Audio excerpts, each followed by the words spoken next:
Read all the stories about BYU sports no one else has heard. Go to KSLSports.com for exclusive columns by BYU insider Mitch Harper.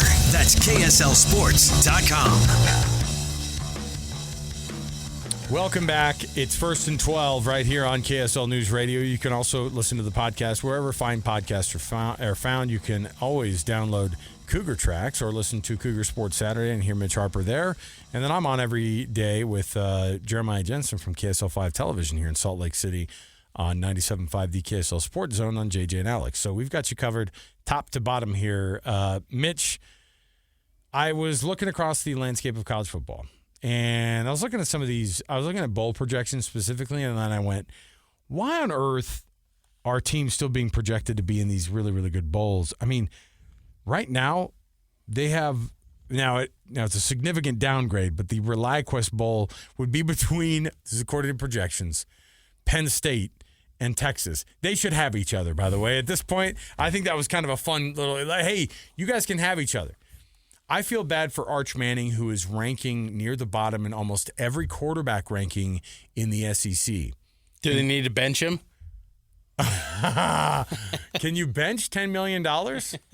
I mean, that's a legitimate question in 2025, right? Yeah. Now, Steve Sarkisian, actually answered the question this weekend and tried to get – it's so funny to see the spins from these big programs.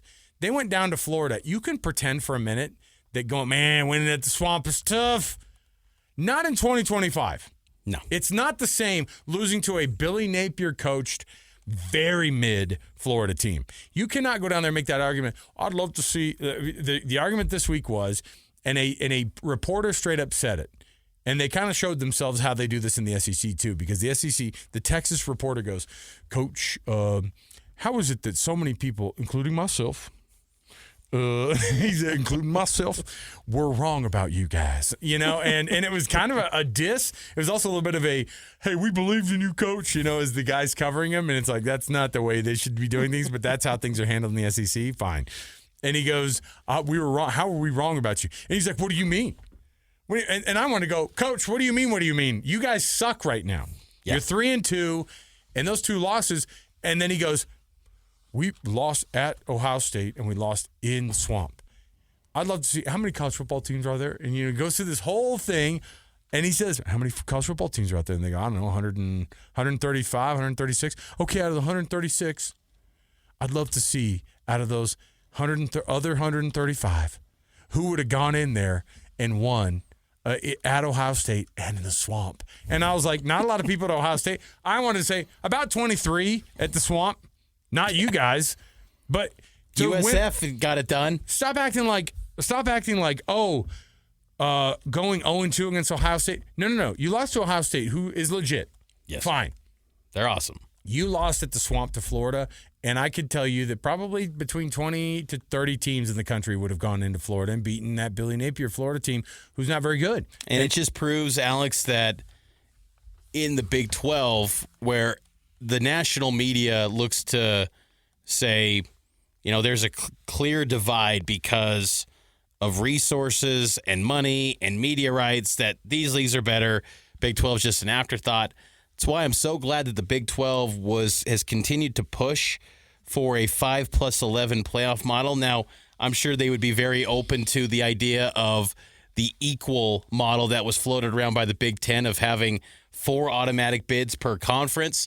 But this league, if you invest in programs like Texas Tech have proven that, and BYU and Utah, if you invest, you can win at a high level in this sport. And it's not just solely the logos anymore, instantly guarantees that they're going to be atop the sport. And I think the era of dynasty teams and super teams is over. I think from 2008 to about 2019, which coincidentally was with Saban, that's when every year there was like one team that was just head and shoulders better than everyone else. We saw that a couple years ago with TCU getting hammered by Georgia, who was going through everyone. They hammered Oregon that year, and no one ever talks about that. I agree that money does level the playing field, but it's also weird too, because at the same time we're like, man, if you have money, you can figure this thing out.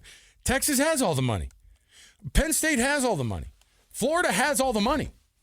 And they can't get it done. So what's the difference? I mean, I think that honestly, it's just that the personnel has been spread out. And when you're now in this roster cap with a hard 105 going forward, I know it's a little bit grandfathered in, but the talent's spread out to where you don't need to go be, player number 52 at Texas to be, one, making a lot of money, and two, get exposure to the NFL. Like, if you're good, you will be found anywhere when it comes to the NFL. And also, you can make a nice chunk of change playing football in a Big 12 program.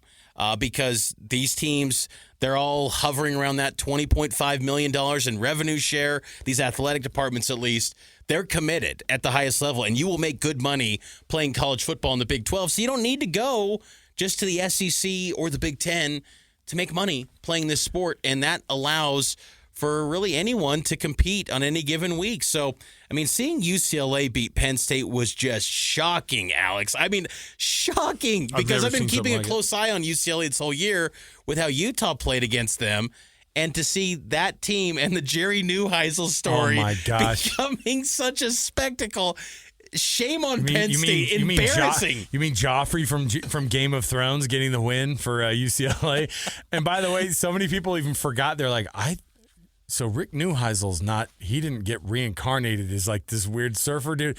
Neuheisel played there. I'm telling you, it's such a weird thing. But to watch all these big brands fall, I love it. And yet at the same time, I'm looking at at the same time, I'm looking at the projections, and these freaking weirdos, I'm seeing all these punts, the national pundits, they still have Notre Dame in the right now projected to go to the college football playoff. I will say, because we don't know what else to freaking do. We go, I don't know, put the same teams in. I will say Notre Dame does look legit. I'm kind of buying on them. Like I'm a solid 3-2 Notre Dame team.